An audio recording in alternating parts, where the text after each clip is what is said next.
मंजिल से आगे बढ़कर मंजिल की तलाश कर, गर मिल जाए दरिया तो समंदर की तलाश कर, टूट जाता है शीशा पत्थर की चोट से, टूट जाए पत्थर ऐसा शीशा तलाश कर। नमस्कार दोस्तों, पैंथर एकेडमी में आप सभी लोगों का हार्दिक स्वागत है। उम्मीद है आप सारे लोग स्वस्थ होंगे, मस्त होंगे और अपनी सफलता के लिए निरंतर प्रयासरत होंगे। डेली की तरह आपको ऊर्जावान बनाए रखने के लिए आपके अंदर सकारात्मक ऊर्जा का प्रवाह बना रहे, जिससे आप अपने लक्ष्य को भेज सकें। हम लोग सेशन की शुरुआत दो शब्द मोटिवेशनल कोट से करना चाहेंगे। आइए देखिए, यहाँ 4 लाइनें दी गई हैं। सफलता का आशीर्वाद केवल उन्हें ही मिलता है जिन्होंने कभी संघर्ष के कदमों को स्पर्श किया है। मतलब आप असफलताओं से मत घबराइए, निरंतर अपने कार्य के प्रति ईमानदारी बरतिए और लगातार प्रयास करते रहिए, निश्चित ही आपको सफलता मिलेगी। इसी क्रम में आपसे यही गुजारिश रहेगी कि सेशन में शुरुआत से लेकर अंत तक बने रहिए। यह सेशन आपके लिए काफी फायदेमंद होने वाला है। हम लोग यहाँ पर परीक्षा से संबंधित महत्वपूर्ण बिंदुओं को सीखने वाले हैं। आइए हम लोग सेशन की शुरुआत करें और देखें इस सेशन का पहला महत्वपूर्ण प्रश्न। देखिए, पहला हाल ही में देश भर में अभियंता दिवस कब मनाया जाएगा?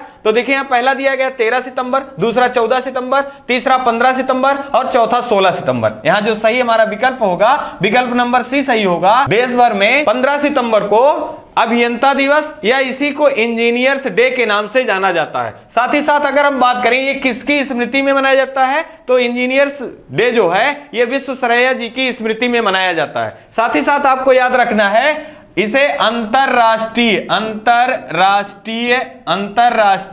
लोकतंत्र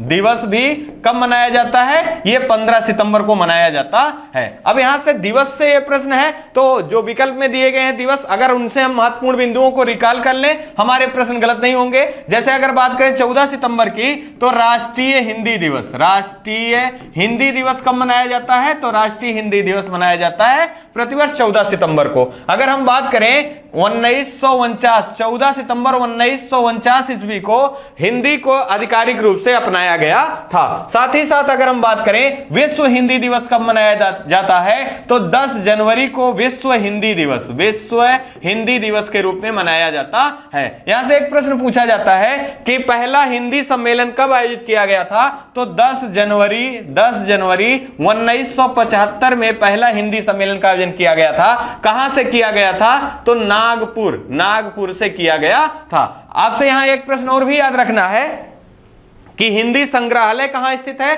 तो मॉरिशस में स्थित है। और विश्व में कौन से क्रम में हिंदी भाषा बोली जाती है, किस स्थान पे है? तो चौथे स्थान पे सर्वाधिक बोली जाने वाली भाषाओं में कौन सी भाषा है? तो हिंदी है। अगर हम बात कर ले यही 16 सितंबर की, अत्यंत महत्वपूर्ण प्रश्न है, ओजोन संरक्षण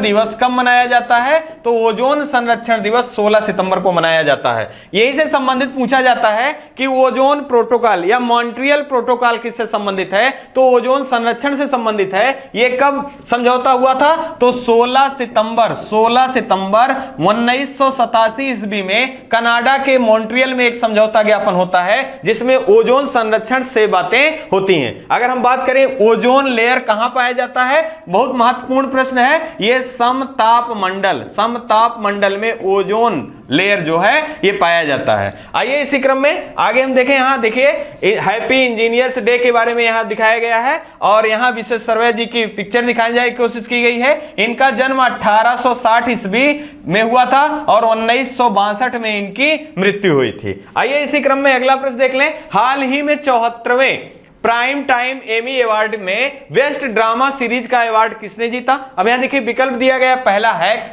दूसरा ट्रेड लस्सो, तीसरा दिया गया क्राउन, चौथा दिया गया सक्सेशन। यहां जो हमारा सही विकल्प होगा सक्सेशन जो है, ये 74वें प्राइम टाइम एमी अवार्ड में बेस्ट ड्रामा के रूप में किसे चुना गया है? तो सक्सेशन को चुना गया है। अब यहां हम अगर बात करें, ये 74वां प्राइम टाइम एमी अवार्ड का आयोजन कहां किया गया? यूएसए के लॉस एंजल्स में इसका आयोजन किया गया। अब यहीं से आपको रिलेट कर लेना है कि ऑस्कर फिल्मों का भी आयोजन कहां किया जाता है? तो लॉस एंजल्स में किया जाता है। अगर हम बात करें, यहां बात हो रही थी ड्रामा की, तो ड्रामा में हमने देखा कि सक्सेशन को मिला है। अगर यहां से आपसे पूछा जाए कॉमेडी में किसे दिया गया है, तो ट्रेड लस्सो को कॉमेडी, कॉमेडी श्रेणी में बेस्ट फिल्म के रूप में चुना गया है। अब हाल फिलहाल में जो महत्वपूर्ण कला संस्कृति की दृष्टिकोण से जो पुरस्कार सम्मानित किए गए हैं, जो पुरस्कार की घोषणा की गई है, अगर उनको हम देख लें तो हमारे प्रश्न गलत नहीं होंगे।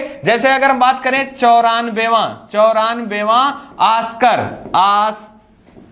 ऑस्कर अवार्ड कहां पर आयोजित किया गया, तो अभी प्रश्न के माध्यम से हमने देखा कि यूएसए से के लॉस एंजल्स में किया गया। और बेस्ट फिल्म कौन सा रहा, तो कोडा जो है मित्रों ये बेस्ट फिल्म रही। साथ ही साथ आपको बेस्ट अभिनेता याद रखना है, कौन रहे, तो विल स्मिथ जो है बेस्ट अभिनेता रहे। अगर हम बात करें निर्देशक की तो जैन कैपियन जो है ये बेस्ट निर्देशक रहे। अगर हम यहां बात कर लें हाल ही में राष्ट्रीय फिल्म फेयर पुरस्कारों की भी घोषणा की गई, तो इसमें बेस्ट फिल्म के रूप में किसे चुना गया, शेरशाह को बेस्ट फिल्म के रूप में चुना गया। और अभिनेता के रूप में रणवीर सिंह किस फिल्म के लिए, 83 के लिए। अभिनेत्री में कीर्ति सेनन इनकी फिल्म क्या है, मिमी फिल्म के लिए बेस्ट अभिनेत्री का अवार्ड दिया गया। अगर हम बात करें 68वां राष्ट्रीय फिल्म में बेस्ट अभिनेता के रूप में किसे चुना गया है, तो बेस्ट अभिनेता के रूप में अजय देवगन और सूर्या को चुना गया है। अजय देवगन की तानाजी एंड सांग वॉरियर है, जबकि जो सूर्या है इनकी साउथ की फिल्म है। अगर हम यही बात कर लें बाफ्टा 74वें बाफ्टा फिल्म पुरस्कारों में बेस्ट फिल्म के रूप में किसे चुना गया, the power of the dog को चुना गया है। अगर हम बात करें गोल्डन ग्लोब अवार्ड से किस फिल्म को सम्मानित किया गया है, तो the power of the dog को सम्मानित किया गया। साथ ही साथ आपको याद रखना है कांस फिल्म फेस्टिवल का आयोजन कहां किया जाता है, तो फ्रांस की राजधानी पेरिस में आयोजित किया जाता है। और आपको पहली बार यहां याद रखना है कि पहली बार आधिकारिक देश के रूप में एंट्री पाने वाला पहला देश कौन सा है, तो आधिकारिक रूप से एंट्री पाने वाला पहला देश भारत है। और जूरी मेंबर में शामिल होने वाली भारतीय कौन रही हैं, दीपिका पादुकोण जो हैं आधिकारिक रूप से यहां जूरी मेंबर में शामिल होने वाली रही हैं। ये सारे प्रश्न आपको जरूर याद रखने हैं, इन सारे प्रश्नों से आपको जरूर लाभ मिलने वाला है। आइए इसी क्रम में यहां देखिए आपको एमी अवार्ड का जो पिक्चर दिखाया गया है। साथ ही साथ आपको याद रखना है कि दुनिया भर के जो राष्ट्रीय उद्यान उनके लिए अपनी आवाज दिया है किसने, तो बराक ओबामा और इनको भी एमी पुरस्कारों से सम्मानित किया गया है। और ये एमी पुरस्कार पाने वाले दूसरे राष्ट्रपति के रूप में रहे हैं। आइए इसी क्रम में अगला प्रश्न देख लें। हाल ही में चर्चा में रही विश्व कुश्ती चैंपियनशिप में 2 पदक जीतने वाली पहली भारतीय पहलवान कौन बनी है। यहां देखिए पहला दिया गया है अमित पंघल, दूसरा बबीता फोगाट, तीसरा विनेश फोगाट, चौथा इनमें से कोई नहीं। यहां हमारा जो सही विकल्प है मित्रों, यह सही होगा विकल्प नंबर सी, विनेश फोगाट। अब सबसे पहले ये जाने हम कि इसका आयोजन कहां किया गया, तो इसका आयोजन बेलग्रेड। अब आपको यही याद रखना है बेलग्रेड किसकी राजधानी है, सर्बिया की राजधानी जो है मित्रों ये क्या है, बेलग्रेड है। और यहां पर आयोजन किया गया कुश्ती का, और इसमें कांस्य पदक प्राप्त किया किसने, कांस्य पदक प्राप्त किया विनेश फोगाट ने। साथ ही साथ अगर बात करें कि 2019 में इस कुश्ती चैंपियनशिप का आयोजन कहां किया गया था, तो यह कजाकिस्तान में किया गया था और वहां पर भी कांस्य पदक प्राप्त किया था विनेश फोगाट ने। ऐसा करने वाली मतलब दोनों जो कुश्ती चैंपियनशिप है दोनों में कांस्य पदक जीतने वाली जो हैं ये पहली भारतीय महिला हैं विनेश फोगाट। इससे पहले पदक प्राप्त किया है मतलब बबीता फोगाट और पूजा दोनों लोगों ने प्राप्त किया है, लेकिन 2 पदक अभी तक किसी ने नहीं प्राप्त किया। इसी नाते यह पहली है कि विश्व कुश्ती चैंपियनशिप में 2 पदक प्राप्त करने वाली पहली भारतीय महिला कौन है, विनेश फोगाट है। साथ ही साथ अब कुछ महत्वपूर्ण पक्षों को अगर हम देखें जो खेल के परिदृश्य से अत्यंत महत्वपूर्ण है। अगर हम बात करें मीराबाई चानू तो आपको याद होगा कॉमनवेल्थ गेम। ये किस क्रम का था? तो कॉमनवेल्थ गेम जो है मित्रों ये 22वें क्रम का था और कहां आयोजित किया गया? इंग्लैंड के बर्मिंघम में आयोजित किया गया। अगर हम बात करें पहला स्वर्ण पदक किसने जीता था भारत के लिए? तो मीराबाई चानू ने जीता था। अगर हम बात करें निकहत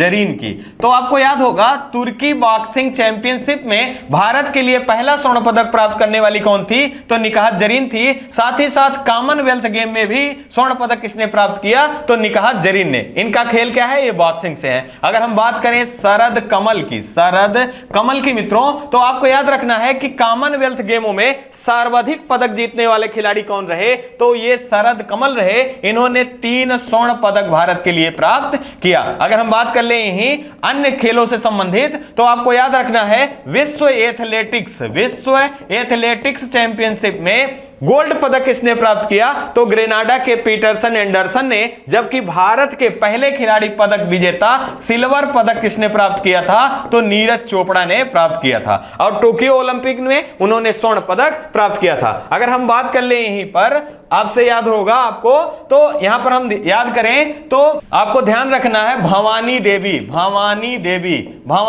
भी कॉमनवेल्थ गेमों में तलवारबाजी में भारत के लिए पहला स्वर्ण पदक किसने प्राप्त किया था? तो भवानी देवी ने प्राप्त किया था। ये बहुत महत्वपूर्ण प्रश्न है, आपको जरूर याद रखने हैं। इन प्रश्नों से आपको जरूर लाभ होगा। आइए इसी क्रम में एक पिक्चर के माध्यम से देखें। ये विनेश फोगाट जी का पिक्चर दिखाया गया है। आइए इसी क्रम में अगला प्रश्न देख लें।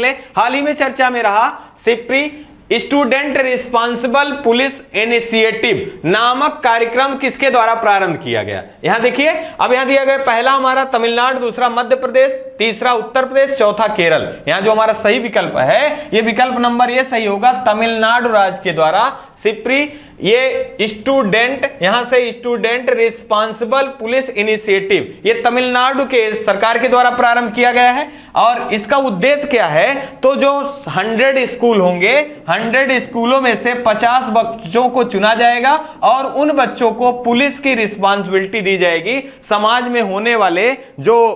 में होने वाले अव्यवस्था है उसको देखना, उसको समझना तथा उससे निपटारा दिलाना इसका मुख्य उद्देश्य है। अगर हम बात करें तमिलनाडु की राजधानी क्या है? चेन्नई जो है इसकी राजधानी है। और यहां के मुख्यमंत्री कौन है? तो एम के स्टैलिन जी जो हैं यहां के मुख्यमंत्री हैं। साथ ही साथ RN रवि जो हैं यहां के राज्यपाल हैं। अगर हम बात करें तमिलनाडु से महत्वपूर्ण जानकारी के संबंध में, तो T×2 पुरस्कार किस टाइगर रिजर्व को दिया गया है? तो सत्यमंगलम टाइगर रिजर्व जो है इसे T×2 पुरस्कार से सम्मानित किया गया है। अगर हम बात करें पोंगल त्योहार या जल्लीकट्टू त्योहार किस राज्य से संबंधित है? तो ये तमिलनाडु राज्य से संबंधित है। हाल ही में मुख्यमंत्री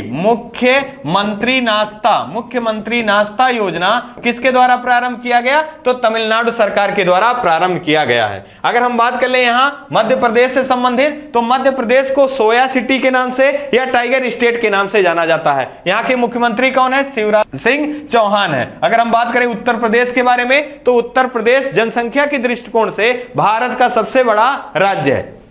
साथ ही साथ अगर हम केरल की बात करें, तो पिनरई विजयन जी जो हैं यहां केरल के मुख्यमंत्री हैं। और सर्वाधिक जैव विविधता भारत में कहां पाई जाती है? तो पश्चिमी घाट या शांत घाटी या इसी को साइलेंट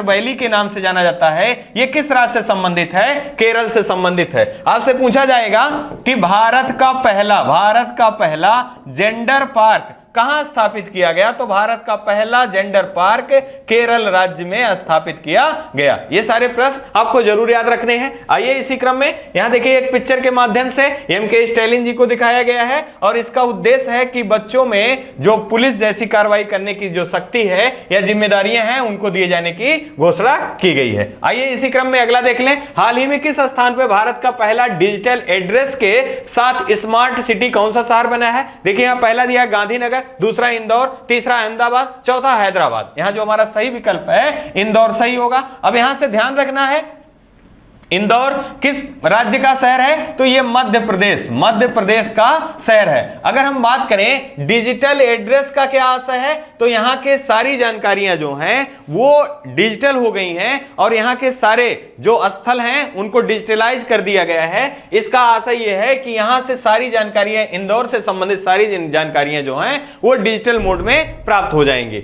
अगर हम बात करें यहाँ इंदौर की, तो स्वच्छ सर्वेक्षण के आधार पर लगातार 5वीं बार भारत का सबसे स्वच्छ शहर कौन चुना गया है? तो इंदौर चुना गया है। साथ ही साथ आपको एक अत्यंत महत्वपूर्ण प्रश्न याद करना है, 17वां प्रवासी भारतीय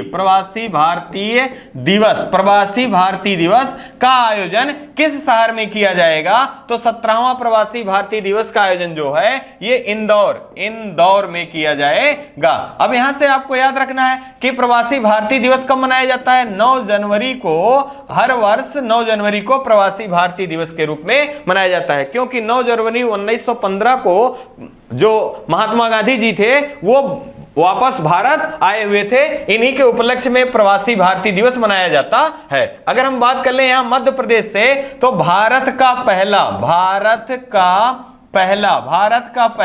जियो पार्क कहां स्थापित किया गया? तो भारत का पहला जियो पार्क लम्हेटा मध्य प्रदेश में स्थापित किया गया। अगर हम बात करें हर घर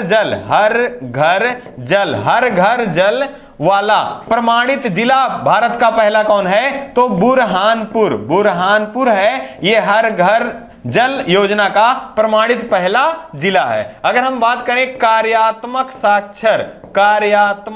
साक्षर वाला पहला भारत का जिला कौन है? तो ये मांडला जो है, मांडला मध्य प्रदेश का ये कार्यात्मक जिला के रूप में है। अब यहां गांधीनगर से देख लीजिए, डेक्स एक्सपो का आयोजन जो किया जाएगा 2022 में, ये कहां किया जाएगा? ये गांधीनगर में किया जाएगा। 2021 में इसका आयोजन होना था, लेकिन कोविड के कारण यह स्थगित कर दिया गया था और पुनः इसको गांधीनगर में किया जाएगा। अगर हम बात करें अहमदाबाद की, तो विश्व के 50 सर्वश्रेष्ठ शहरों में भारत के 2 शहरों को चुना गया है। पहला केरल है, दूसरा अहमदाबाद जो है, ये 2 शहरों को रहने योग्य शहरों के में चुना गया है। अगर हम बात करें हैदराबाद की, तो मुंबई और हैदराबाद को tree city of the world के रूप में चुना गया है। आइए इसी क्रम में यहां देखिए एक पिक्चर के माध्यम से देखिए, स्मार्ट सिटी इंदौर दिया गया है, सबका सपना स्मार्ट इंदौर हो अपना, यह लोगो दिया गया है। आइए इसी क्रम में हम लोग अगला प्रश्न देख लें। हाल ही में चर्चा में रहा रामकृष्ण मिशन के लिए जागृति कार्यक्रम का शुभारंभ किसने किया? पहला देखिए यहां नरेंद्र मोदी, दूसरा राजनाथ सिंह, तीसरा अमित शाह, चौथा धर्मेंद्र प्रधान। यहां जो हमारा सही विकल्प होगा दोस्तों, यह विकल्प नंबर डी सही होगा, धर्मेंद्र प्रधान। अब यहां आपसे पूछा जा सकता है कि जागृति कार्यक्रम किससे संबंधित है? तो आपको ध्यान रखना है कि जागृति कार्यक्रम जो है स्वामी विवेकानंद के विचारों को लेकर है और इसका उद्देश्य है कि युवाओं में स्वामी विवेकानंद के विचारों को प्रेषित करना या उनको प्रति जागरूकता को लाना मुख्य उद्देश्य है। अगर हम बात करें यहां रामकृष्ण मिशन से संबंधित बात हो रही है, तो यहां धर्मेंद्र प्रधान से बात अगर हम करें, तो भारत के केंद्रीय शिक्षा मंत्री कौन है? केंद्रीय शिक्षा मंत्री कौन है? तो ये धर्मेंद्र प्रधान जी हैं। जबकि शिक्षा मंत्रालय जो है 2015 से पहले किस नाम से जाना जाता था? मानव संसाधन विकास मंत्रालय के नाम से जाना जाता था। अगर हम बात करें नई शिक्षा नीति भारत में कब लागू हुई? 2020 में लागू हुई। किस आयोग की सिफारिश पर? कस्तूरी रंगन आयोग की सिफारिश पर नई शिक्षा नीति लागू हुई। भारत में पहली शिक्षा नीति कब लागू हुई थी? 1986 ईस्वी में भारत में शिक्षा नीति लागू हुई थी। 34 वर्षों के बाद पहली बार संशोधन करके 2020 में नई शिक्षा नीति लागू की गई और नई शिक्षा नीति के आधार पर ही जागृति कार्यक्रम को प्रारंभ किया गया। किसके द्वारा? धर्मेंद्र प्रधान जी के द्वारा। अगर हम बात कर ले, यहां महत्वपूर्ण रामकृष्ण मिशन की बात हो रही है, तो आपको पता होगा विवेकानंद जी का नाम विवेकानंद के रूप में किसने किया? तो खेतड़ी के राजा, खेतड़ी राजस्थान में है, खेतड़ी के राजा अजीत सिंह जी के द्वारा इनका नाम विवेकानंद किया गया। आपसे पूछा जाता है कि शिकागो सम्मेलन में भाग लेने के लिए विवेकानंद जी कब गए थे शिकागो? तो 1893 ईस्वी में शिकागो में सनातन धर्म के प्रचार के लिए कहां गए थे? शिकागो गए हुए थे विवेकानंद जी। साथ ही साथ रामकृष्ण मिशन की स्थापना कब किया गया था? तो 1897 ईस्वी में विवेकानंद जी के द्वारा रामकृष्ण मिशन की स्थापना की गई थी। इनकी दो बुकें हैं, आपको याद रखना है, राजयोग, राजयोग और कर्मयोग। कई बार पूछा गया है राजयोग और कर्मयोग बुक किससे संबंधित है? तो स्वामी विवेकानंद जी से संबंधित है। आइए एक पिक्चर के माध्यम से देखें। साथ ही साथ इनका एक पॉपुलर कोट है और हर उस व्यक्ति को याद रखना है, हर उस स्टूडेंट को याद रखना है जो अपने लक्ष्य के लिए निरंतर कार्य करता है। इन्होंने कहा है, उठो जागो और तब तक ना रुको जब तक लक्ष्य की प्राप्ति ना हो जाए। आप अपने अंदर निरंतरता बनाए रखेंगे तो यकीन मानिए आपको सफलता जरूर प्राप्त होगी। आइए इसी क्रम में हम लोग अगला प्रश्न देख लें। हाल ही में केंद्र सरकार और किस भारतीय राज्य द्वारा 8 आदिवासी संगठनों के साथ त्रिपक्षीय शांति समझौता किया गया? अब यहां देखिए त्रिपुरा दिया गया है, दूसरा दिया गया असम, तीसरा मणिपुर, चौथा नागालैंड। यहां जो सही हमारा विकल्प है असम। असम के द्वारा 8 आदिवासी संगठनों के साथ शांति समझौता किया गया है। असम से चर्चा में रहे हैं बोडो, बोडो जनजाति है या वो अपने अलग से बोडो लैंड बनाने की मांग कर रहे थे। इसी पर समझौता ज्ञापन हस्ताक्षर किया गया है और इससे संबंधित है, आपको ध्यान रखना है। अगर हम बात करें असम की राजधानी क्या है? दिसपुर जो है यहां की राजधानी है। साथ ही साथ यहां के मुख्यमंत्री कौन है? तो हेमंत विश्व शर्मा, हेमंत विश्व शर्मा जी जो हैं यहां के मुख्यमंत्री हैं। और यहां के राज्यपाल कौन है? जगदीश मुखी जी जो हैं यहां के राज्यपाल हैं। अगर हम बात करें भारत का पहला तेल का कुआं, भारत का पहला तेल का कुआं कहां खोदा गया था? तो भारत का पहला तेल का कुआं असम राज्य के डिगबोई में खोदा गया था। हाल ही में आपको प्रश्न चर्चा में रहा है कि नवीनतम वन्य जीव अभयारण्य के रूप में कौन है? तो भारत का नवीनतम वन्य जीव अभयारण्य के रूप में देहिंग पटकोई वन्य जीव अभयारण्य जो है ये नवीनतम वन्य जीव अभयारण्य के रूप में है। अगर हम बात करें मणिपुर की, तो मणिपुर से आपको याद रखना है मणिपुर की राजधानी क्या है? इम्फाल है। अगर हम बात करें लिम्बोई चिनबम हाल ही में भी चर्चा में रही। भारत के लिए पहला स्वर्ण पदक किसने प्राप्त किया है? तो लिम्बोई चिनबम ने प्राप्त किया है। और हाल ही में पहली बार नागालैंड में नागा महोत्सव या नागा मिर्च महोत्सव का आयोजन किया गया। और ऐसा कहा जाता है कि ये नागा मिर्च जो है दुनिया की सबसे तीखी मिर्च के रूप में जाना जाता है और इसे जीआई टैग भी प्रदान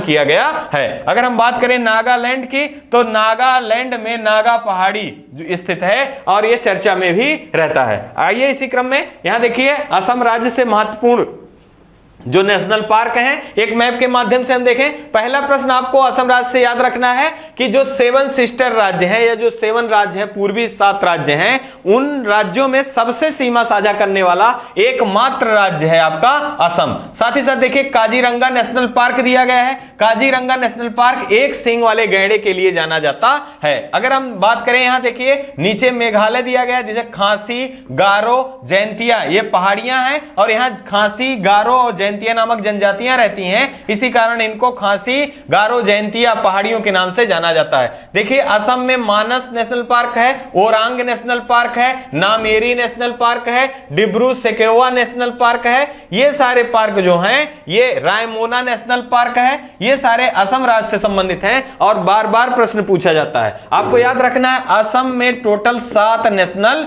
पार्क हैं। आइए इसी क्रम में हम लोग अगला प्रश्न देख लें। हाल ही में केंद्रीय गृह मंत्री अमित शाह जी द्वारा कहां पर बायो इथेनॉल परियोजना प्रारंभ किया गया? यहां देखिए पहला दिया गुजरात, दूसरा मध्य प्रदेश, तीसरा बिहार, चौथा उत्तराखंड। यहां जो हमारा सही विकल्प होगा विकल्प नंबर ए गुजरात के हजीरा में अमित शाह जी द्वारा बायो इथेनॉल संयंत्र की स्थापना की गई। साथ ही साथ आपको याद रखना है पहला बायो इथेनॉल संयंत्र कहां लगाया गया था? तो बिहार राज्य में, बिहार राज्य के पूर्णिया पूर्णिया जिला में लगाया गया था। अब यहां बात हो रही है एथेनॉल से संबंधित, तो आपको याद रखना है हाल ही में अटल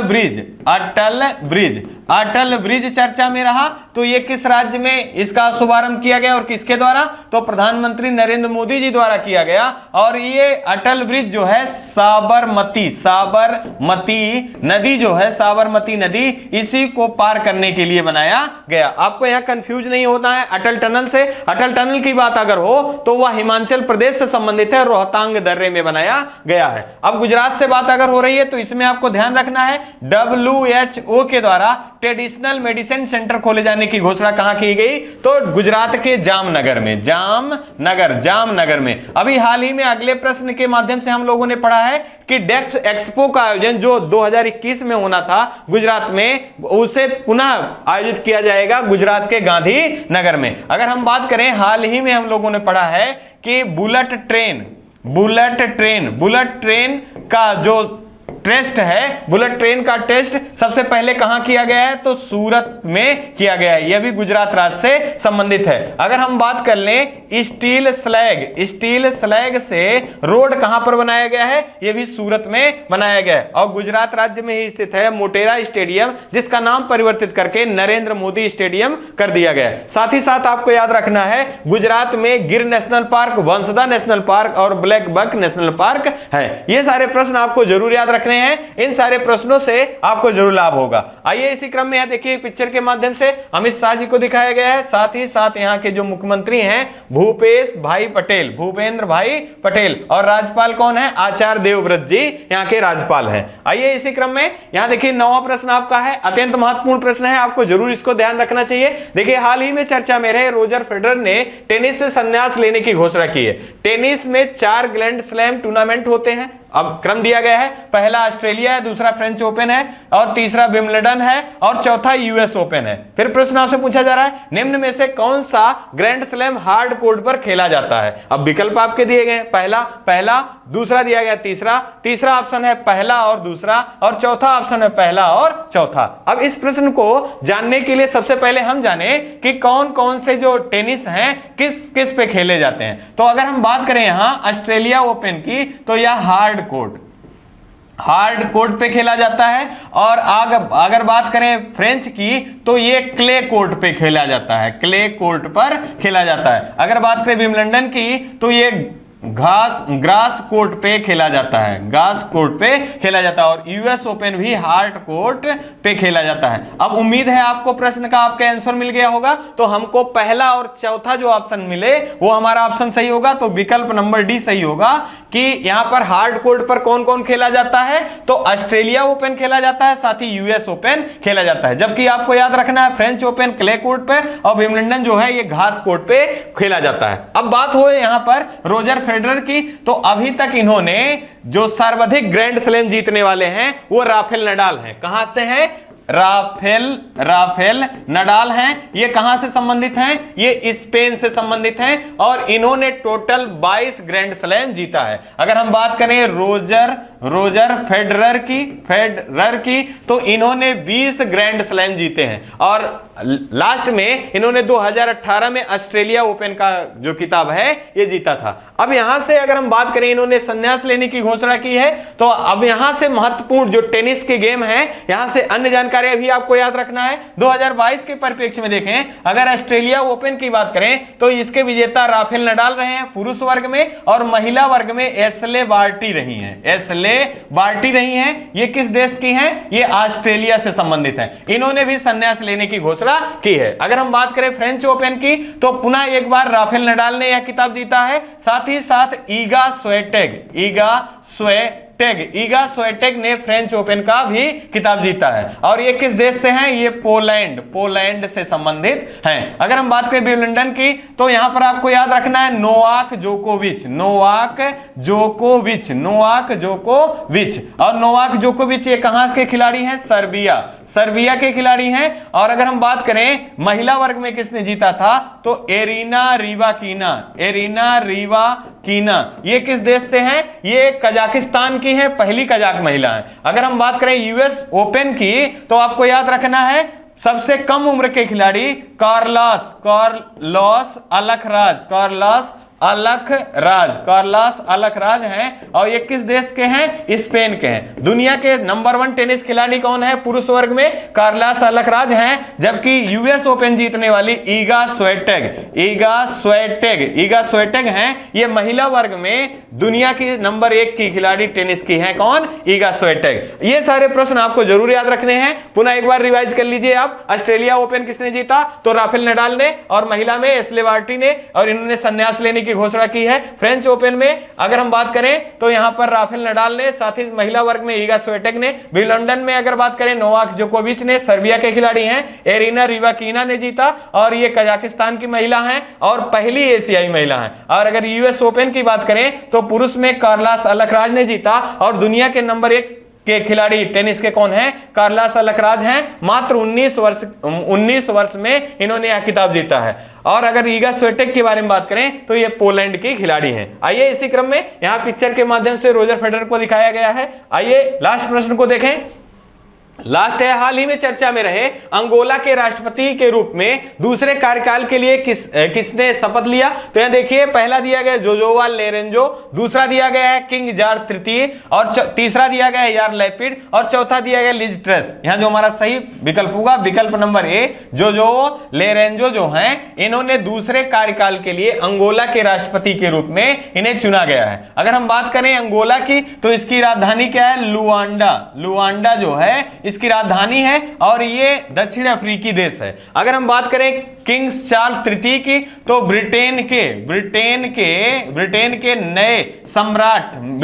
नए सम्राट कौन बने हैं? तो किंग चार्ल्स तृतीय बने हैं महारानी एलिजाबेथ द्वितीय की मृत्यु के बाद। अगर हम बात करें यार लैपिड की तो इजराइल के जो राष्ट्रपति नियुक्त किए गए हैं ये कौन है? यार लैपिड हैं। जबकि प्रधानमंत्री के रूप में नेफ्ताली बेनेट हैं। साथ ही साथ अगर लिज ट्रस के बारे में बात करें तो ब्रिटेन की तीसरी महिला प्रधानमंत्री के रूप में किसे चुना गया है? तो लिज ट्रस के रूप में चुना गया है। यहां से एक प्रश्न आपको याद रखना है कि गृह मंत्री के रूप में किस भारतीय मूल की महिला को चुना गया है? तो आपको याद रखना है सुएला ब्रेबरबेन जो हैं ये गृह मंत्री के रूप में चुने जाने वाली महिला भारतीय मूल की महिला है। इससे पहले कौन थी? तो प्रीति पटेल थी। आइए एक मैप के माध्यम से हम यहां देखें अफ्रीका के बारे में। देखिए अफ्रीका में आपसे एक प्रश्न पूछा जाता है, लेक विक्टोरिया झील जहां से नील नदी निकलती है तो किस महाद्वीप में स्थित है? तो अफ्रीका महाद्वीप में स्थित है। अगर देश की बात करें तो तंजानिया देश में स्थित है। साथ ही साथ आपको ध्यान रखना है, यहां देखिए आपको ये किस किस देशों से सीमा साझा करता है? नामीबिया से, जाम्बिया से। साथ ही साथ आपको ध्यान रखना है यहां देखिए अटलांटिक ओशियन इसके साथ जुड़ा हुआ है। आइए इसी क्रम में ये देखिए आपके 10 प्रश्नों की सीरीज और महत्वपूर्ण तथ्यों के साथ ये सेशन यही समाप्त हो रहा है। और आपसे विदा लेने से पहले 2 शब्द पुनः कहना चाहेंगे। अगर लगने लगे कि लक्ष्य हासिल नहीं हो पाएगा तो लक्ष्य को नहीं अपने प्रयास को बदल दें। मतलब आपको हिम्मत नहीं हारना है, निरंतर ही अपने प्रयास को और अपने लक्ष्य को प्राप्ति के लिए निरंतरता बनाए रखनी है। आपको ये सेशन पसंद आ रहा हो तो चैनल को लाइक, सब्सक्राइब और शेयर करना ना भूलें। आप अपना और अपने परिवार का खूब ढेर सारा ध्यान रखें। जय हिंद, जय भारत।